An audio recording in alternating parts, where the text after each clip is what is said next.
Já, Máni félagi minn, gamli kollegi, hann kemur með fínan punktinn í þessa kosningabaráttu á X í gær, held ég að hann hafi sett þetta inn.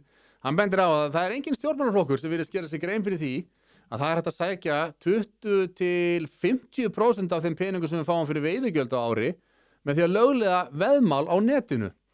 Og þarna hefst mikil umræða um þetta, þar sem að allir fannar nokkur leyfi sér að efast þessar fullyrðingar. En Máni sannfærir hann svo að lokum. Ja, þetta er ekki flókið. Málið er það að Íslendingar eru að spila veðmál á netinu í dag og hafa lengi gert og þeir eru reyndar bara fremstir meðal jafningja á því sviði. Við erum í öðru sæti. Við kíkjum á greinina hérna frá viðskiptaráði. Þau voru að skrifa þetta fyrr núna í haust. Þannig að sjáum við Ísland er í öðru sæti og eftir Írlandi með mestu veðmála þjóð í Evrópu. Útgjöld til veðmála í Evrópu. Efstu 15 ríki útgjöldum til veðmála á hvert fullorinn. Þetta eru sláandi tölur. Við erum að spila á netinu á fullu þó að íslenskum lögaðilum sé óheimilt að stunda þennan rekstur á Íslandi.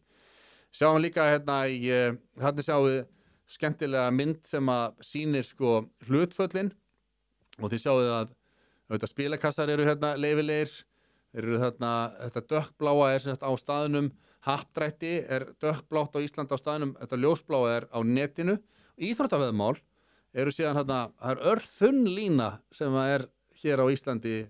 Við erum alltaf með lengjuna. Lengjan eru þetta ekkert annað en íþróttaveðmál.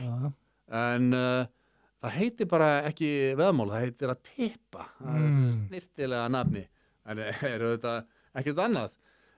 Hins vegar eru síðan Íslendingar að fyrpast á netið til þess að veðja og þau sjáu það að hlutfallið er þarna margfalt meira. Þetta er síðan ein mynd í viðbót sem kemur þarna fyrir neðst held ég. Þetta sýnir þess að útreikningu viðskiptaráðs ef þeir myndu heimila veðmál hér á Íslandi og regluvæða það og taka einhverja skatttekjur að því. Þá er hérna hægt að fá viðbótar skatttekjur í íslenskan ríkissjóð upp á 4,8 milljarða samkvæmt þessum reikningum.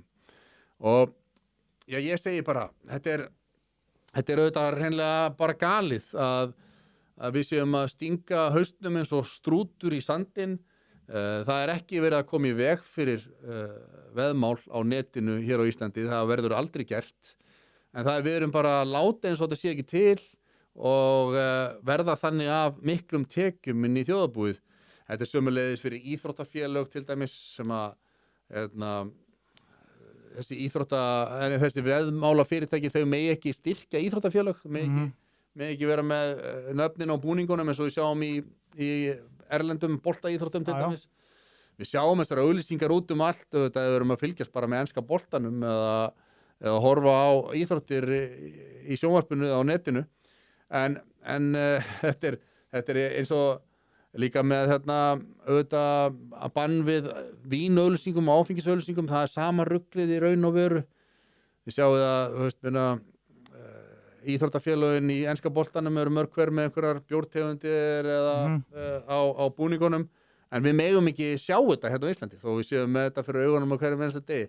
Þetta er sama ruglið í gangi, en þetta er eitthvað sem hefur ekkert verið rætt í þessari kosningabaráttu, en ég held að allavega skynsamir, borgaralegir, hægrisinnaðir flokkar sérstaklega ættu klárlega að vera með þetta á hreinu að þú getur ekki vikið undan því að Íslendingar eru byrjaðir að veðja á netinu fyrir löngu síðan. Netið er löngu komið, við erum vel nettengd á Íslandi og þetta verður aldrei tekið af okkur aftur væntanlega netið. Þannig að þetta er komið til að vera og það að hafa þetta í einhverju myrkri og láta þess að þetta sé ekki til, það er bara heimskulegur hugsunarháttur. Það er eiginlega ekki hægt að finna nein önnur orð yfir það.